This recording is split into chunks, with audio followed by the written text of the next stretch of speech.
The footage is 9 seconds long, CCTV from inside Jerusalem's Old City. A projectile hits, smoke billows. The IDF said an Iranian ballistic missile was intercepted over the city, and fragments fell into a parking lot in the Jewish quarter, around 400 meters from the Western Wall and the Al-Aqsa Mosque compound on the Temple Mount. 400 meters. That is the distance between the holiest site where Jews can pray and the point where a piece of an Iranian missile landed on Eid al-Fitr, on Shabbat, on the last day of Ramadan, in a walled city sacred to 3 religions. The fragment did not distinguish between faiths. It fell where all 3 meet. Reuters reported that Israeli police found missile and interceptor fragments at multiple sites in the Old City, including the Temple Mount complex, the Church of the Holy Sepulchre, and the Jewish quarter. Photos distributed by police showed officers carrying a large metal ring-shaped missile component off a red-tiled roof adjacent to the Holy Sepulchre, the traditional site of Christ's crucifixion and burial. A cordon was set up inside the Al-Aqsa compound with small fragments strewn on the plaza floor. AFP journalists saw a cylinder about 1 meter in diameter protruding from the roof of a 3-story residential building in East Jerusalem. No injuries or deaths were reported in the city. But the damage is not measured only in casualties. It is measured in what those fragments landed next to. Israel has kept holy sites in the Old City closed to worshippers of all faiths throughout the war, citing security. But the closure that fell on Eid al-Fitr, the celebration marking the end of Ramadan, carried a weight no other day could. Palestinian and regional reporting described it as the first time since the 1967 war that Eid prayers were prevented at Al-Aqsa.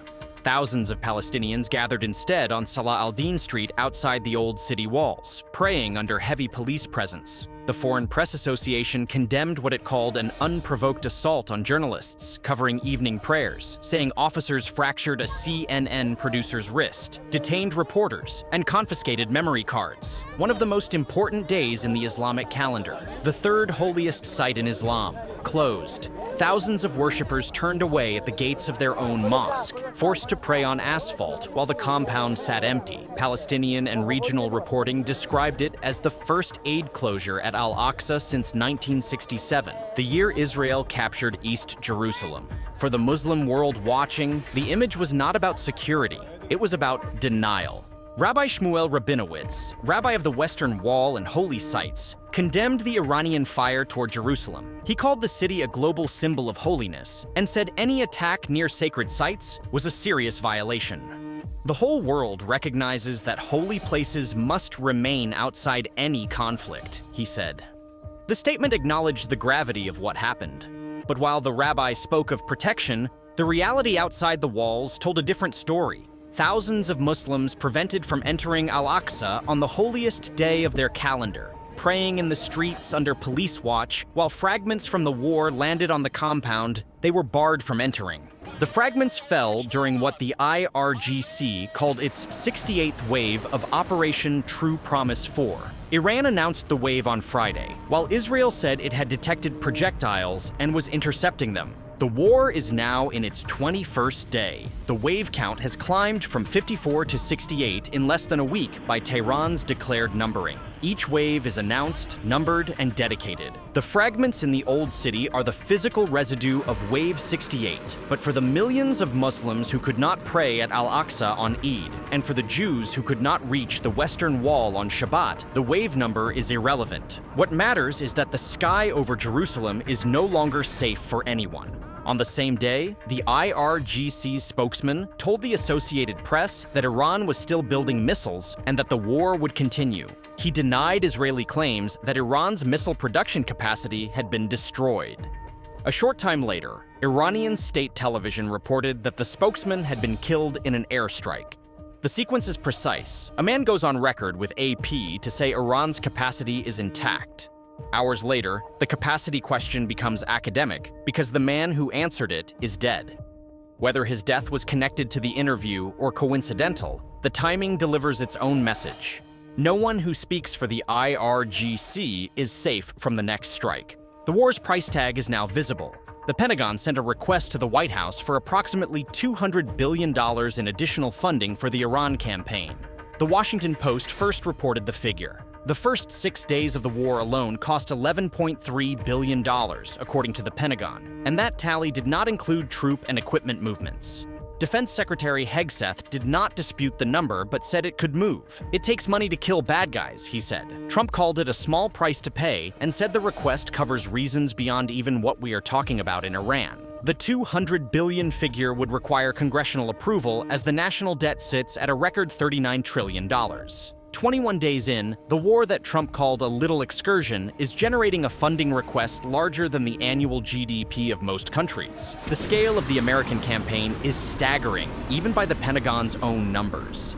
The Pentagon said U.S. forces have struck more than 7,000 targets across Iran since February 28th. Hegseth said Thursday would be the largest strike package yet, just like yesterday was. Joint Chiefs Chairman Dan Kane said operations are continuing to push deeper into Iranian territory. The USS Gerald Ford is heading to Crete for repairs after an unusually long deployment, adding another sign of strain to the campaign. The U.S. military is deploying 3 more warships and roughly 2,500 additional Marines to the Middle East. Reuters reported the Trump administration is considering deploying thousands of U.S. troops to reinforce operations. Trump said publicly that he is not putting troops anywhere, but he added, "If I were, I certainly would not tell you." U.S. force movements are expanding, with Reuters and AP reporting more warships, Marines, and broader contingency planning in the region. The Guardian reported that U.S. officials are considering occupying or blockading Karg Island, which handles about 90% of Iran's oil exports. The gap between Trump's public denials and the reported force movements is a gap that every military analyst in the region is watching closely. Iran issued a new threat on Friday. It said it would deny safety to its enemies at parks, recreational areas, and tourist destinations worldwide. The threat was not directed at military installations. It was directed at the places where civilians gather in peacetime. If carried out, it would represent a qualitative shift from military and energy targeting to civilian soft targets in countries far from the battlefield.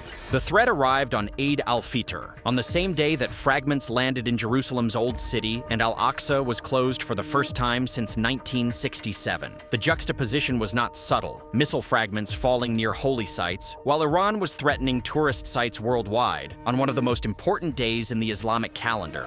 The economic shockwave is measured in barrels. Brent crude surged above $110 at points on Friday as traders priced in a wider energy shock. Traders have canceled bets on Federal Reserve rate cuts, and some now see a slight possibility of a rate hike in 2026, a scenario that was unthinkable before the war.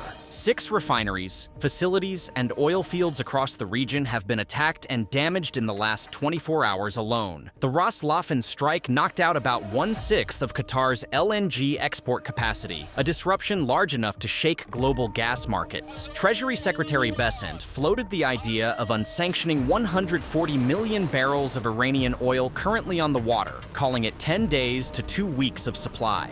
The war is no longer just a military event. It is an energy crisis with a military soundtrack. Iranian state media and affiliated institutions have reported large civilian casualty figures, but exact totals should be treated with caution as they have not been matched by independent reporting. But it sits alongside earlier Iranian health ministry claims of 202 children and 223 women killed.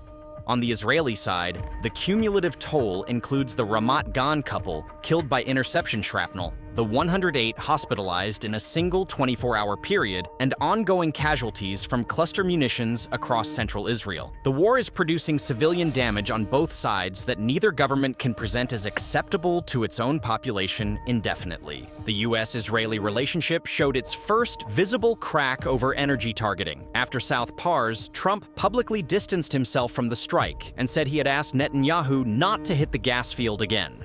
Trump then threatened on social media that if Iran continued striking Qatar, the U.S. would massively blow up the entirety of the field. The sequence reveals a split.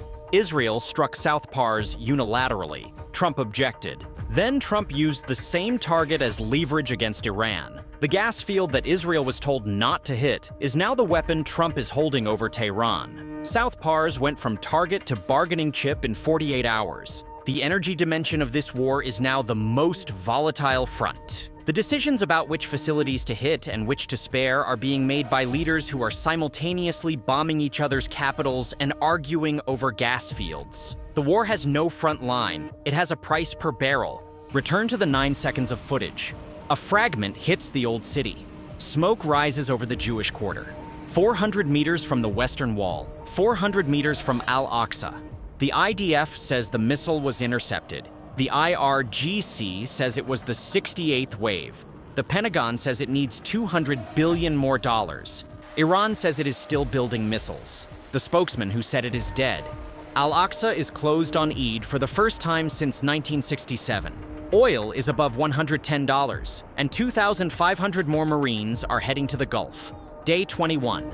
No ceasefire, no negotiations, no visible end. Just fragments falling on the compound where millions of Muslims were supposed to celebrate Eid, on a site closed to them by the same forces that started this war. Subscribe to WLA for daily geopolitical analysis.